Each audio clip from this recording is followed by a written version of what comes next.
धौलपुर जिले के कोतवाली थाना इलाके की जाटव बस्ती में बहू और ससुर के बीच मारपीट हो गई। मारपीट में घायल ससुर और बहू को इलाज के लिए जिला अस्पताल के ट्रॉमा सेंटर में भर्ती कराया गया, जहां उनका उपचार चल रहा है। परिजनों के मुताबिक लियाकत ने देर रात को शराब के नशे में अपने बेटी शहजाद की पत्नी प्रवीण के साथ गाली गलौज कर दी। विरोध करने पर आरोपी लियाकत ने अपनी बहू के साथ मारपीट भी कर दी। बदले में उसकी बहू ने भी उसके साथ मारपीट की। मारपीट में ससुर और बहू गंभीर रूप से घायल हो गए। दोनों को इलाज के लिए अस्पताल पहुंचाया गया है, जहां उनका इलाज चल रहा है। मारपीट के बाद किसी भी पक्ष ने पुलिस को तहरीर नहीं दी है। मारपीट हुई थी, मतलब साथ में वो हमारे पापा हैं, ससुर वो आगरे से आए थे, ऐसा बसा करके कुछ तो लड़ाई हुई थी हमारी अम्मी से, पापा की हमारे। ये बीच में बोलो जैनियत से गाली वाली जब बग दी पापा ने हमारे, तो उसने लेके हमारे पापा में डंडा मार दिया। तो पापा ने इसके सिर में डंडा मार दिया, पापा की भी लग गई सिर में। तुम्हारा नाम? सहवाज।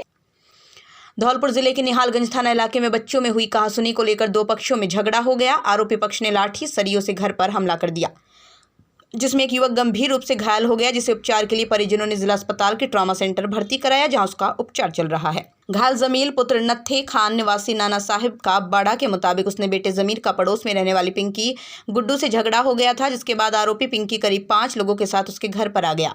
उन्होंने बेटे के घर पर ना होने से उसे घर से निकाल कर लाठी और सरियों से मारपीट कर दी। पुलिस थाने पर दोनों पक्षों ने तहरीर देकर मामला दर्ज कराया है। पुलिस दोनों पक्षों की ओर से दर्ज कराए गए मामलों में जाँच कर रही है। फोन करके बुलाया गया, 8-10 लड़के थे, ठीक है। उनको 2-4 को मैं जानता हूँ, उनके हाथ में कट्टा भी था और आगे मुझे वो लठ ले गए, चिपट गए। तुमने नहीं करी मुझसे पूछताछ की, क्या बात है क्या नहीं है। कैला देवी मेले को लेकर लगाई गई बसों की चेकिंग करने को लगी एक टीम के रोडवेज कर्मचारी की ढाबे में खाना खाने के बाद अचानक मौत हो गई। खाना खाने के बाद उठा रोडवेज कर्मी लक्ष्मण सिंह अचानक जमीन पर गिर गया। साथी को जमीन पर गिरा देख टीम के अन्य सहयोगियों ने उसे जिला अस्पताल में उपचार के लिए ले गए, जहां डॉक्टरों ने उसे मृत घोषित कर दिया। जिला अस्पताल पहुंचे मृतक रोडवेज कर्मी ने बताया, मनिया क्षेत्र में बसों की चेकिंग करने के बाद वो बड़ा गांव स्थित एक ढाबे में बुधवार रात को खाना खा रहे थे। खाना खाने के बाद साथी लक्ष्मण सिंह उठकर गाड़ी की तरफ जाने लगा। इसी दौरान वो अचानक जमीन पर गिर गया। लक्ष्मण की जमीन पर गिरने के बाद वो उसे लेकर जिला अस्पताल पहुंचे, जहां डॉक्टरों ने उसे मृत घोषित कर दिया। मृतक रोडवेज कर्मी जयपुर के दुदू शहर का निवासी था। घटना के बाद परिजनों को सूचना दे दी गई। रोडवेज कर्मी ने बताया, वो हार्ट का मरीज था, जिसकी वो दवा भी लेकर साथ में चलता था, जिसके चलते मृतक रोडवेज कर्मी की हार्ट अटैक से मौत होने की संभावना जताई जा रही है। वहीं घटना की सूचना मिलने के बाद पुलिस ने मृतक के शव को जिला अस्पताल की मॉर्चरी में रखवाया और परिजनों के आने के बाद पोस्टमार्टम कराकर कार्रवाई शुरू कर दी है। मैं भरतपुर डिपो में ATI की पोस्ट पे हूँ और अभी कैला देवी मेले के अंदर हमारे 3 जनों की ड्यूटी लगी थी। हमारी टीम में 3 जने थे। एक मैं था, एक लक्ष्मण सिंह खंगारो थे, CBS जयपुर से परिचालक, और तिजारा डिपो की गाड़ी थी, तिजारा डिपो के चालक थे राजवीर यादव नाम से। तो हम तीनों की ड्यूटी लगी थी। हम 27 तारीख से हमारी ड्यूटी लगी हुई थी यहाँ पे मेले में चेकिंग के लिए और पेट्रोलिंग के लिए। और कल रात को हम गाड़ी चेक करने गए थे मनिया के पास में। वहाँ गाड़ी चेक करके हम खाना खा रहे थे ढाबे पर। हम दोनों ने खाना खा लिया था, ड्राइवर साहब ने और मैंने, और लक्ष्मण जी खाना खा रहे थे। खाना खाने के बाद में वो हाथ धो के आने लगे गाड़ी की तरफ ही, और अचानक ही चक्कर खा के गिर गई नीचे। उसके बाद ढाबे का स्टाफ हमारे पास में आया, लड़का भागते हुए, उसने कहा कि वैसा आपके साथ में जो आए हैं उनकी तबीयत खराब हो गई, वो गिर गए चक्कर खा के। हम पास में गए, तब तक उनको होश था। उसके बाद हम गाड़ी में लेके सीधे धौलपुर आए और यहाँ पे डॉक्टरों ने मृत घोषित कर दिया। ये क्या पहले से कोई बीमार वगैरह? इनको हार्ट की प्रॉब्लम थी, हार्ट का ऑपरेशन हुआ था, जैसा कि इनकी जो फैमिली वालों ने हमें बताया। 4-5 महीने पहले हार्ट के ऑपरेशन हुआ, छल्ले डले, और ये रेगुलर दवाई भी खा रहे थे हार्ट की। एक रोडवेज में तैनात कर्मचारी जो कि फ्लाइंग स्क्वाड में लगे हुए थे कैला देवी ड्यूटी में, उनकी देवपुरी ढाबा के आसपास खाना खाने के बाद अचानक चक्कर आने से गिर गए। उनको उसके साथ के कर्मचारी हॉस्पिटल लेके आए, या डॉक्टर साहब ने उनको मृतक घोषित कर दिया। उसके बाद पंचनामा की कार्रवाई करके पोस्टमार्टम जारी है। आपका नाम? जितेंद्र SC 03 चौकी बरट काला मनिया। जादू टोने के शक में महिला की पिटाई, जेठ के साथ सास और ससुर पर लगाया पीटने का आरोप। पुलिस ने जेठ को किया गिरफ्तार। धौलपुर बुधवार देर रात को निहालगंज थाना क्षेत्र स्थित RSC लाइन के पास एक महिला के साथ मारपीट करने का मामला सामने आया है। मारपीट में घायल हुई महिला को देर रात को पुलिस की मदद से जिला चिकित्सालय में भर्ती कराया गया। लक्ष्मी बिहार कॉलोनी की रहने वाली 25 वर्षीय घायल महिला पूजा के पति भूरा ने बताया, पूर्व में भामतीपुरा मोहल्ले में किराए के मकान में रहने के दौरान पड़ोस में रहने वाली महिला तुलसा ने उसकी पत्नी पूजा पर जादू टोना करने का आरोप लगाया, जिसकी शिकायत पड़ोसी महिला ने उसके माता पिता से कर दी। शिकायत के बाद बुधवार रात को उसके माता पिता ने दोनों को RAC लाइन के पास बुला लिया, जहां पहले से मौजूद जेठ और उसके साथ आए हरिओम गुर्जर नाम के लड़के ने उसकी पत्नी के साथ मारपीट की। पीड़ित महिला के पति ने बताया, पड़ोस में रहने वाली महिला ने उसकी पत्नी पर जादू टोने का आरोप लगाया था। पिटाई होता देख उसने पुलिस को सूचना दी, जहां मौके पर पहुंची पुलिस की मदद से घायल महिला को इलाज के लिए जिला चिकित्सालय में भर्ती कराया गया है। वहीं मामले को लेकर निहालगंज थाने के कार्यवाहक थाना प्रभारी महेंद्र चौधरी ने बताया, देर रात घायल महिला के जेठ को पुलिस ने हिरासत में ले लिया, जिससे पुलिस पूछताछ कर रही है। कल शाम को रात के करीब 10-10:30 बजे सूचना मिली थी कि पुल के नीचे झगड़ा हो रहा है। इस सूचना पर मैं जाप्ता सहित वहाँ पहुँचा और वहाँ पर झगड़ा होता मिला, जिसमें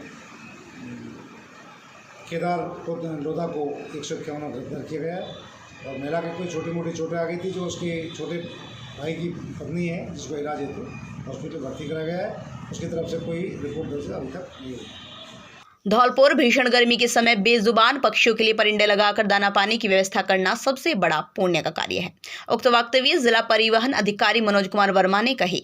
प्रत्येक व्यक्ति को अपने घर की छत पर छाया में दाना पानी की नियमित व्यवस्था करनी चाहिए। इस अवसर पर इनर व्हील क्लब की अध्यक्ष श्रीमती अंतिम अग्रवाल ने कहा, क्लब द्वारा परिंदा अभियान की शुरुआत की गई है। शीघ्र ही जिला मुख्यालय पर क्लब द्वारा सभी राजकीय भवनों में व क्लब के सभी सदस्यों के यहाँ अनिवार्य रूप से परिंदे लगाए जाने का कार्य किया जाएगा। उन्होंने कहा, सामाजिक सरोकारों के क्षेत्र में क्लब ने जिले में अपनी अग्रिम पहचान स्थापित की हुई है, जिसे क्लब आगे भी जारी रखेगा।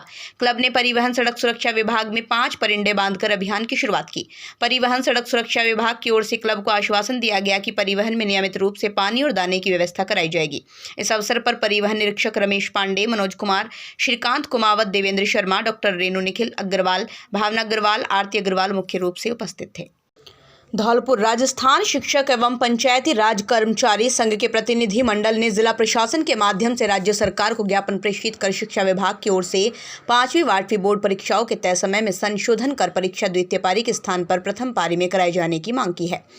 संघ के जिला अध्यक्ष राजेश शर्मा की अगुवाई में अतिरिक्त जिला कलेक्टर सुदर्शन तोमर के माध्यम से मुख्यमंत्री, शिक्षा मंत्री को प्रेषित किए ज्ञापन में लिखा है कि धौलपुर सहित प्रदेश भर में कक्षा 8वीं की 16 व 5वीं बोर्ड की परीक्षा 19 अप्रैल से शुरू हो रही है। शिक्षा विभाग ने प्रदेश में 5वीं और 8वीं बोर्ड परीक्षाओं का समय तपती दोपहरी में 2 बजे से 4:30 बजे तक रखा है।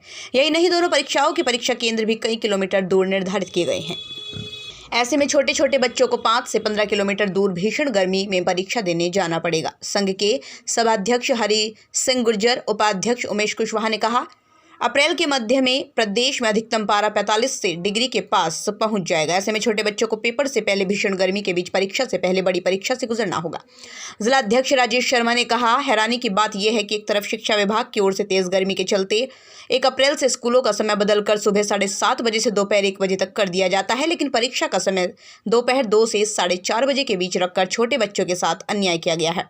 परीक्षाओं का समय दूसरी पारी के स्थान पर प्रथम पारी में प्रातः 8:30 से 11 बजे तक संशोधित करने तथा तय किए गए परीक्षा केंद्रों की पुनः समीक्षा कराकर 1 किलोमीटर से अधिक दूर रखे गए केंद्रों को समाप्त कराकर प्रत्येक विद्यालय व 1 किलोमीटर के दायरे के पड़ोसी विद्यालय में ही परीक्षा केंद्रों का निर्धारण कराकर भीषण गर्मी में छोटे बच्चों को राहत दिलाए जाने का आग्रह किया।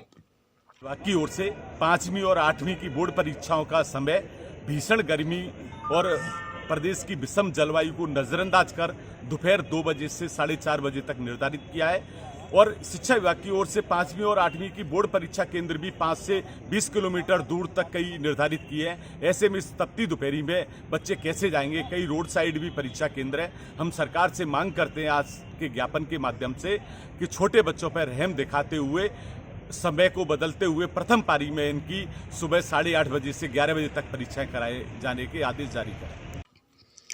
Dholpur Indian red cross society Dholpur के तत्वाधान में बेटी बचाओ बेटी पढ़ाओ अभियान के अंतर्गत जिला कलेक्टर राकेश कुमार जायसवाल के निर्देशन पर मिशन जीवन रक्षक में जिले के 10 स्कूलों में अध्ययनरत बालिकाओं के लिए आयोजित 3 दिवसीय प्राथमिक उपचार प्रशिक्षण शिविर का समापन गुरुवार को उपखंडाधिकारी धौलपुर भारती भारद्वाज के मुख्य आतिथ्य में संपन्न हुआ। राजकीय उच्च माध्यमिक विद्यालय दुबाटी में शिविर के समापन समारोह को संबोधित करते हुए उपखंडाधिकारी भारती भारद्वाज ने कहा, आकस्मिक दुर्घटनाओं में जनहानि को रोकने के लिए प्राथमिक उपचार प्रशिक्षण की महत्वपूर्ण आवश्यकता है। विद्यालय में आवश्यक रूप से इसका नियमित अभ्यास कराए जाने के निर्देश दिए। महिला अधिकारिता विभाग के उप निदेशक भूपेश गर्ग ने कहा, मिशन जीवन रक्षक के माध्यम से जनहानि को रोकने के लिए ये सार्थक सिद्ध हो रहा है। मुख्य जिला शिक्षा अधिकारी मुकेश कुमार गर्ग ने कहा, जिले के सभी विद्यालयों के अध्ययनरत छात्रों को प्राथमिक उपचार का प्रशिक्षण दिया। रेड क्रॉस के सचिव संजीव श्रीवास्तव ने आकस्मिक दुर्घटनाओं में जनहानि को रोकने के लिए बताया कि राज्य के धौलपुर जिले में चलाए जा रहे पायलट प्रोजेक्ट मिशन जीवन रक्षक के तहत जिले के विद्यालयों की बालिकाओं को प्रशिक्षण दिया जा रहा है। जिले की 3600 से अधिक बालिकाओं एवं 651 शिक्षकों को प्राथमिक उपचार प्रशिक्षण दिया जा रहा है। शिविरों में दक्ष प्रशिक्षक doctor Pragyadeep Verma, doctor Dinesh Sharma, doctor Taravati Sharma आदि द्वारा प्रशिक्षण दिया जा रहा है। हमें सर ने बताया है कि अगर कोई व्यक्ति बेहोश हो जाए तो उसको मतलब होश में लाने के लिए हमें क्या क्या उपचार करने चाहिए। हमें सबसे पहले उसकी हाथ की नब्ज़ देखनी चाहिए कि उसकी हाथ की नब्ज़ चल रही है या नहीं। फिर हमें उसके कान के पीछे देखना चाहिए, उसकी मतलब कोई नस होती है ना कान के पीछे, वो चल रही है कि नहीं। फिर हम सबसे पहले उसको सीधे लिटाएंगे। फिर सीधे लिटाने के बाद फिर हम उसके मुंह को यूँ ऊपर की तरफ करेंगे और फिर हम उसके मुंह में कोई नशीला पदार्थ तो नहीं लगा हुआ है, उसे सबसे पहले हम बाहर निकालेंगे। क्योंकि अगर हमारे शरीर के अंदर कोई नशीला पदार्थ है तो हमारे लिए शरीर के खतरनाक साबित हो सकता है, हमारी जान भी जा सकती है। इसलिए हम उसको नशीले पदार्थ को बाहर निकालेंगे और उसकी गर्दन को ऊपर करके और उसके पैरों को ऊपर करेंगे ताकि उसके रक्त का मतलब रक्त आएगी नहीं। और फिर हम उसको CPR देंगे और अगर हमारे पास कोई दूसरा व्यक्ति है तो हम उसको बुलाएंगे, दूसरे व्यक्ति से हम सहायता लेंगे और हम सबसे पहले यूँ हाथ को ऐसे करेंगे। फिर 30 बार उसकी धड़कन पर हम दबाव देंगे, बार उसकी धड़कन को यूँ बार दबाव देंगे क्योंकि वो सांस लेने में आसानी हो सके उसको। हम दूसरे व्यक्ति से उसकी मतलब नाक को बढ़वा करके 2 बार मुँह में सांस लेंगे ताकि उसके अंदर सांस जा सके और वह सांस लेने में आसानी हो सके। हम सभी को बताएंगे गांव और अपने माता पिता को, बड़े बहन भाई को भी बताएंगे ताकि उनको भी यह पता चल सके कि अगर कोई व्यक्ति बेहोश होता है तो उसको कैसे मतलब होश में ला सकते हैं हम और किसी की कैसे जान बचा सकते हैं। डॉक्टर सत्यपाल सिंह मीणा, प्रोफेसर अगले के स्मार्ट विलेज संकल्पना को कॉपीराइट रजिस्ट्रार भारत सरकार की ओर मिला कॉपीराइट अधिकार, मौलिकता, रचनात्मकता समाज में नवाचार और उन्नति के वाहक होते हैं। डॉक्टर मीणा ने स्मार्ट विलेज की नवाचारी संकल्पना को सैद्धांतिक रूप तैयार कर उसे जीवंत उदाहरण के माध्यम से जमीनी स्तर पर लागू कर गाँवों के विकास के लिए एक नया मॉडल स्मार्ट विलेज धनोरा के रूप में प्रस्तुत किया।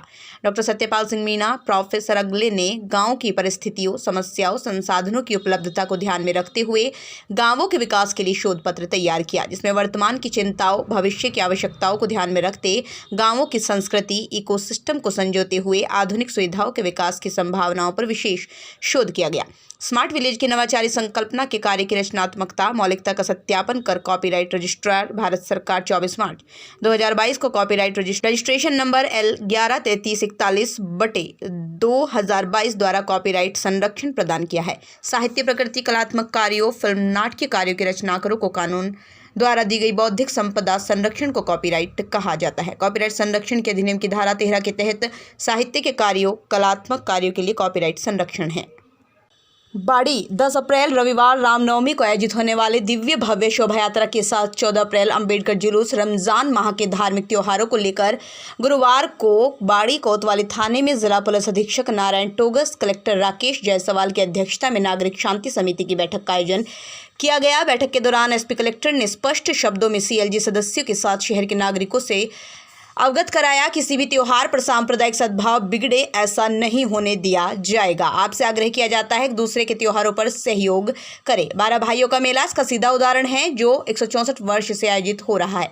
कलेक्टर एसपी द्वारा दिए गए उद्बोधन के बाद मुस्लिम समाज ने बैठक में निर्णय लिया कि भगवान राम की दिव्य और भव्य शोभा यात्रा का मुस्लिम समाज आगे बढ़कर स्वागत करेगा। साथ में कलेक्टर एसपी ने विश्व हिंदू परिषद के पदाधिकारियों को स्पष्ट निर्देश दिए कि शोभा यात्रा के दौरान डीजे नहीं बजेगा। साथ में पुलिस जाब्ता चप्पे चप्पे पर नजर रखेगा। इस बैठक में अतिरिक्त जिला collector Sudarshan Tomar, additional SP बचन सिंह मीणा, बाड़ी उपखंड अधिकारी राधेश्याम मीणा, सीओ सरमथुरा राजेश चौधरी, कोतवाली थाना अधिकारी विजेंद्र सिंह के साथ सदर थाना अधिकारी योगेंद्र सिंह राजावत अन्य अधिकारी मौजूद रहे।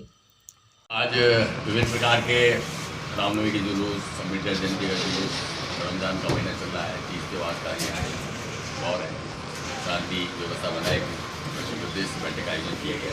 हम लोगों से अपील की गई कि बना रहे आपस में प्रेम और भाईचारे के साथ कार्यक्रम का आयोजन किया। लोगों ने आश्वस्त किया है। एक महत्वपूर्ण निर्णय आज हमने लिया कि डीजे का प्रयोग इस बार नहीं किया, और मुझे इस बात की बड़ी प्रसन्नता है कि सभी लोगों ने शहर से हमारे प्रस्ताव को स्वीकार किया है, क्योंकि पड़ोसी जिले में घटनाक्रम के बाद कुछ माहौल थोड़ा सा तब्दील हुआ है। उसको देखते हुए विशेष एहतियात हम लोग बरत रहे हैं। दूसरा, हम लोगों ने इस बात को जोर दिया कि वॉलंटियर्स और आंतरिक अनुशासन समितियाँ ये स्थापित करें, ताकि भीड़ का जो नियंत्रण है उसमें वो लोग करें। और मुस्लिम समाज के लोगों ने भी आश्वस्त किया है कि इस अवसर पर वो बढ़ चढ़ के भाग लेंगे, स्वागत करेंगे और आगे रहेंगे। तो मैं उम्मीद करता हूँ इन सब उपायों से हम लोग चैन अमन और सांप्रदायिक स्वाद बनाए। आप सभी जानते हैं, आज सीएजी मीटिंग का आयोजन माननीय कलेक्टर महोदय और एसपी महोदय के नेतृत्व में किया गया है। इसमें बाड़ी बस्ती के सभी समुदायों और जातियों के लोगों ने हिस्सा लिया है। 10 तारीख को जो रामनवमी की यात्रा प्रस्तावित है, उस संदर्भ में विशेष रूप से चर्चा की गई। सभी बाड़ी के नागरिकों ने, चाहे वो किसी भी समाज को, आश्वस्त किया है कि बाड़ी गारमेंट चैन कायम रहेगा। और एक मुस्लिम समाज द्वारा मैं ये कह रहा हूँ, बाड़ी की जो भूमि है वो नई नई परंपराओं का आगाज़ करती है। यहाँ का जो 12 भाइयों का मेला है वो एक अपने आप में विलक्षण परंपरा है, जो 164 साल से चल रही है। खुशी की बात है कि इस साल और इस मीटिंग में आज एक नई परंपरा का आगाज़ हुआ है, और ये कि मुस्लिम समुदाय द्वारा राम जी की जो झांकियाँ होंगी या जो शोभा यात्रा निकल जाएगी, उनका स्वागत किया जाएगा और जो भी उनसे बन पड़े वो मदद की जाएगी। इसके बाद देखिए, पुलिस और प्रशासन की पूरी नज़र, वीडियोग्राफी की जाएगी एक एंगल पे, और जो भी हमारी तरफ जो कार्रवाई हो सकती है किसी भी दुर्घटनाओं को टालने की, वो की जाएगी। हमारा प्रयास यही है कि सामाजिक सामंजस्य बनाते हुए ही ये प्रोग्राम हो जाए।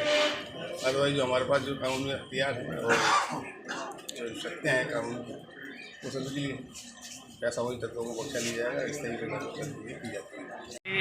रामनवमी का जुलूस, हनुमान जयंती, रमजान का महीना, इसको लेके बाड़ी के अंदर शांति समिति की मीटिंग कलेक्टर साहब और हम मिल के ली है। दोनों समाजों ने बहुत ही सौहार्दपूर्ण वातावरण में अच्छे निर्णय लिए हैं। एक तो डीजे का प्रबंध इस बार नहीं रहेगा, और ख़ास तौर से मुस्लिम समाज ने यह आश्वस्त किया है कि हम भी इस जुलूस को आगे बढ़ के उनका स्वागत करेंगे और उनमें भी हम वॉलंटियर बन के आगे रहेंगे। तो एक बहुत ही बड़ा मैसेज है दोनों समाज की तरफ से। मैं समझता हूँ बहुत ही पीसफुल तरीके से ये जुलूस और आने वाले जो त्यौहार है वो संपन्न होंगे। सर, मुस्लिम समाज द्वारा शोभा यात्रा का स्वागत किया जाएगा, इसे किस नज़र से देखते हैं आप?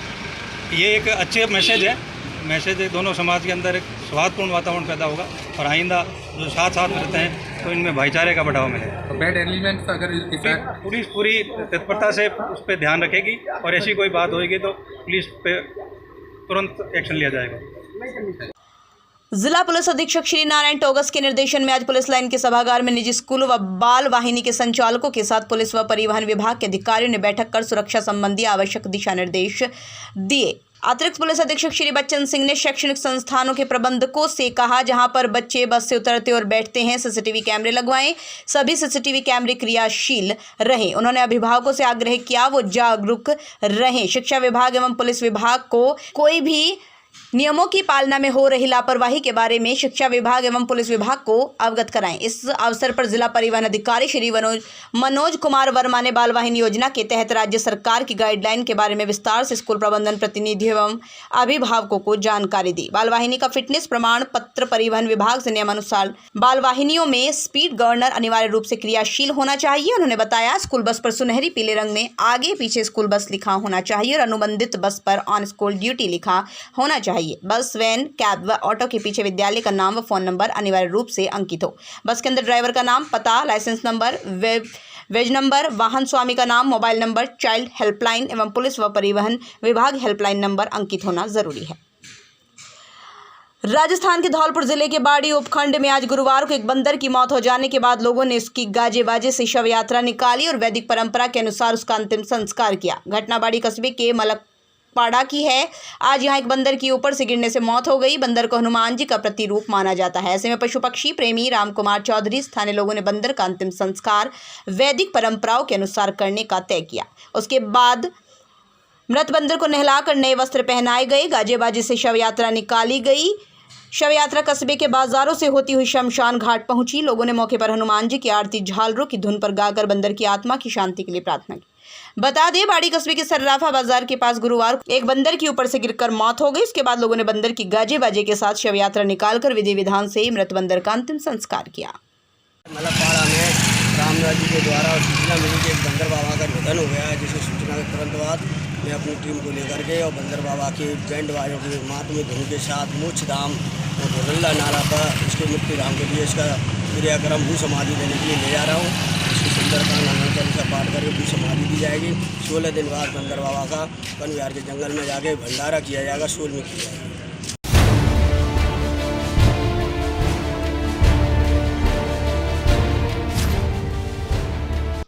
सैपऊ बुधवार को उपखंड क्षेत्र की ग्राम पंचायत परोवा के गांव बल्दियापुरा के राजकीय प्राथमिक स्कूल के एक शिक्षक के ऑफिस के अंदर जमीन पर शराब के नशे में धुत पड़े होने का मामला सामने आया है।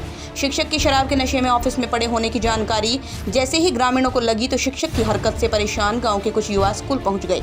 उन्होंने शराब के नशे में जमीन पर पड़े शिक्षक का वीडियो बनाते हुए इसकी शिकायत उपखंड कार्यालय पहुंचकर उपखंड अधिकारी ललित मीणा को की है। उपखंड अधिकारी ने मामले की गंभीरता को देखते हुए तत्काल ही मुख्य ब्लॉक शिक्षा अधिकारी कृष्ण कुमारी को स्कूल भेजकर जांच करने के निर्देश दिए हैं। ग्रामीणों ने अधिकारी को दी शिकायत में कहा, शिक्षक पढ़ाने के नाम पर सुबह शराब पीकर विद्यालय में पढ़ा रहता है, जिससे न केवल बच्चों का भविष्य अंधकार में पड़ा है बल्कि स्कूल का माहौल भी बिगड़ता जा रहा है। गांव के ही सरकारी विद्यालय में पप्पू कुशवाहा विगत कई सालों से तैनात हो प्रतिदिन शराब पीकर विद्यालय में ड्यूटी करने के बजाय नशे में धुत होकर पड़ा रहता है। शिक्षक के रोजाना क्लासरूम में नशे में पड़े होने की वजह से बच्चे विद्यालय परिसर में इधर उधर पेड़ों के ऊपर खेलते हुए देखे जा सकते हैं। शिक्षक पप्पू कुशवाहा के खिलाफ शिकायत की गई है, लेकिन विभागीय अधिकारी द्वारा मामूली कार्रवाई कर हर बार शिक्षक को स्थानीय स्कूल में ही लगा दिया जाता है। सुबह स्कूल में पढ़ने वाले बच्चों ने परिजनों को शिकायत की तो गांव के लोग स्कूल पहुंचे। बुधवार को जहां प्रधानाध्यापक कक्ष में टेबल के नीचे शराब में मदहोश शिक्षक पड़ा हुआ था, शिक्षक की शराब पीने की जानकारी मिली। जांच रिपोर्ट एसडीएम एलिमेंट्री डीईओ को भेजी। मुख्य ब्लॉक शिक्षा अधिकारी कृष्ण कुमार ने बताया, एसडीएम के आदेश पर वो तुरंत ही स्कूल पहुंची जहां उन्हें शिक्षक नहीं मिला, लेकिन वहां मिले बच्चों ग्रामीणों ने शिक्षक के शराब पीकर आने की बात कही, जिसकी जाँच रिपोर्ट बनाकर एसडीएम एलिमेंट्री डीईओ को कार्रवाई के लिए भेज दी गई है। सीबीओ ने बताया, बोर्ड परीक्षाओं की ड्यूटी में लगे विद्यालय के दूसरे शिक्षक को गुरुवार से स्कूल में ही सेवा देने के आदेश जारी किए हैं। मेरा नाम गाली देते हैं और खुशी पर सब बच्चों से गाली देते हैं। और पढ़ाई कैसी होती है स्कूल में? ज्योति बोल के ना पढ़ाओ ना, बताओ ना। पढ़ाते नहीं। बेटा क्या नाम है? कौन सी क्लास में पढ़ती हो? अच्छा, तुम्हारे गुरुजी कितने बजे आते हैं? कितने बजे आते गुरुजी? मेरा नाम छिंगाराम है, मैं बल्दियापुरा का निवासी हूँ और मेरी एजुकेशन डिप्लोमा इंजीनियरिंग कर रखा है मैंने वैसे तो। और स्कूल की स्थिति इतनी ख़राब है यहाँ पे, जो भी ये टीचर है अपने ग्रामीण ही हैं, मतलब अपने गांव के निवासी हैं। एक तो दारू पी के आते हैं और बच्चों में बिल्कुल भी ध्यान नहीं। बच्चे कहीं भी डोल रहे हैं, 10-5 बच्चे भी आते हैं, वो भी और इतनी कंडीशन पढ़ाते नहीं तो बच्चे कहाँ से आएंगे, पहली बात तो है। और दारू पी के कल तो 2-3 दिन से हद हो गई थी कि दारू पी के इसमें ऑफिस में ही पड़े। बच्चे देख रहे हैं क्या सीख रहे हैं, बच्चे ये सीखेंगे आगे से कि दारू पिएंगे, वो भी क्या विचार बनेगा उनका। और इससे हमारा तो यही विचार है कि यहाँ पे नए टीचर आएँ, जिन टीचरों को दूसरी जगह भेजा जाए और इसकी स्थिति बहुत अच्छी हो जाए। पहले अच्छी स्कूल था, बहुत अच्छी पढ़ाई भी होती थी यहाँ पे, हम भी पढ़े हैं यहाँ पे, पर अभी की बहुत कंडीशन इतनी ख़राब हो चुकी है इसकी, अब कुछ कह नहीं सकते इसके बारे में। अब तो एक ही इंतजाम है, इसके हमें नए टीचर आए। कितना स्टाफ है यहाँ? यहाँ पे 2 ही स्टाफ है। यस, ये प्रकरण हमारे संज्ञान में आया हुआ है। बल्दियापुरा प्राथमिक विद्यालय में एक टीचर कल शराब के नशे में पाया गया है, जिसकी जांच CBO सेपो के द्वारा की गई है। जांच रिपोर्ट के आधार पर जो भी कार्रवाई आवश्यक होगी उसके विरुद्ध की जाएगी और विभाग की छवि को इस प्रकार का अगर कोई अध्यापक दाग लगाएगा तो उसके विरुद्ध नियमों के अंतर्गत कड़ी कार्रवाई की जाएगी। आपका नाम? केदार गिरी, जिला शिक्षा अधिकारी प्रारंभिक धौलपुर। धौलपुर बाड़ी उपखंड मुख्यालय के विद्युत निगम कार्यालय में 28 मार्च 2022 को बिजली विभाग के 2 कर्मचारियों के साथ की गई मारपीट के मामले में विधायक गिरिराज सिंह मलिंगा के खिलाफ FIR दर्ज होने पर कांग्रेसियों में आक्रोश भड़क रहा है। गुरुवार को कस्बे के सैकड़ों की तादाद में स्थानीय लोग एवं नगर पालिका के पार्षदों ने लामबंद होकर घटना का विरोध कर SDM को मुख्यमंत्री के नाम ज्ञापन दिया। ज्ञापन के माध्यम से विधायक गिरिराज सिंह मलिंगा को घटना में झूठा फंसाने के आरोप लगाए हैं। SDM को ज्ञापन देने पहुंचे पार्षदों ने बताया, बाड़ी उपखंड मुख्यालय के विद्युत निगम कार्यालय में 28 मार्च को हर्षाधिपति एवं JEN नितिन गुलाटी के साथ मारपीट हुई थी। उन्होंने बताया, विद्युत निगम कार्यालय में तैनात AEN हर्षाधिपति उपभोक्ताओं के साथ ज्यादती कर रहा था। उसके द्वारा उपभोक्ताओं से अवैध वसूली की जा रही थी। उपभोक्ताओं की उल्टी सीधी VCR भरकर वसूली करता था, जिससे इलाके के लोगों में भारी आक्रोश भड़क रहा था। ज्ञापन में बताया, AEN हर्षाधिपति वाल्मीकि के स्थानीय विधायक द्वारा विभागीय शिकायत भी की गई, लेकिन विभाग द्वारा उसके खिलाफ कार्रवाई नहीं की गई। शिकायत होने के कारण AEN और बौखला गया था, मनमाने तरीके से लोगों के खिलाफ कार्रवाई कर अवैध वसूली करने लगा था। ज्ञापन में बताया गया, उपभोक्ताओं के साथ ऑफिस के अंदर बदतमीजी भी की जाती थी, जिससे आक्रोशित उपभोक्ताओं ने AEN पर हमला किया है। पार्षदों ने आरोप लगाते हुए कहा, विधायक द्वारा AEN की शिकायत करने पर उसने झूठा नाम घटना में लिया है। पार्षदों ने कहा कि घटना को पूरी तरह से राजनीतिक मोड़ दिया जा रहा है। मारपीट की घटना में विधायक गिरिराज सिंह मलिंगा का दूर दूर तक लेना देना नहीं है। गुरुवार को नगर पालिका के समस्त कांग्रेसी पार्षदों एवं सैकड़ों की भीड़ ने SDM को मुख्यमंत्री के नाम ज्ञापन दिया है। ज्ञापन के माध्यम से प्रकरण की निष्पक्ष जांच कराने की मांग की है। साथ ही उन्होंने चेतावनी देते हुए कहा, अगर विधायक का नाम मामले में घसीटा जाता है तो कांग्रेसी एवं विधानसभा क्षेत्र की जनता सड़कों पर उतरकर आंदोलन करने के लिए मजबूर होगी। विद्युत निगम कार्यालय में 2 इंजीनियर के साथ हुई मारपीट के मामले में बाड़ी विधायक गिरिराज सिंह मलिंगा को नामजद होने के बाद विधानसभा क्षेत्र समेत जिले के लोगों में भारी आक्रोश देखा जा रहा है। गुरुवार को पार्षदों के साथ सैकड़ों की तादाद में शहर के लोग SDM को ज्ञापन देने पहुंचे। घटना के बाद इलाके के लोगों में विधायक का नाम आने पर भारी आक्रोश देखा जा रहा है। स्थानीय लोगों का कहना है, विधायक गिरिराज सिंह मलिंगा जन जन के नेता हैं। राजनीतिक दावत के चलते उनको इस मामले में घसीटा जा रहा है। स्थानीय लोगों का आरोप है, घायल इंजीनियर द्वारा इलाके के उपभोक्ताओं के साथ अवैध वसूली की जा रही थी। ऐसे में उपभोक्ताओं द्वारा हमला किया गया है। हिंदूदूत ब्यूरो रिपोर्ट। अभी नहीं बता सकता। कितने लोग थे? बहुत सारे ऑफिस में आकर के? हाँ, मैं नहीं बता सकता अभी कुछ। नहीं, लोग कितने? बहुत सारे थे। आप कहाँ थे? ऑफिस में। डंडे हथियार में थे? आपसे कुछ कहा? आकर उन्होंने आपके दफ्तर में बैठे? गालियाँ मारा।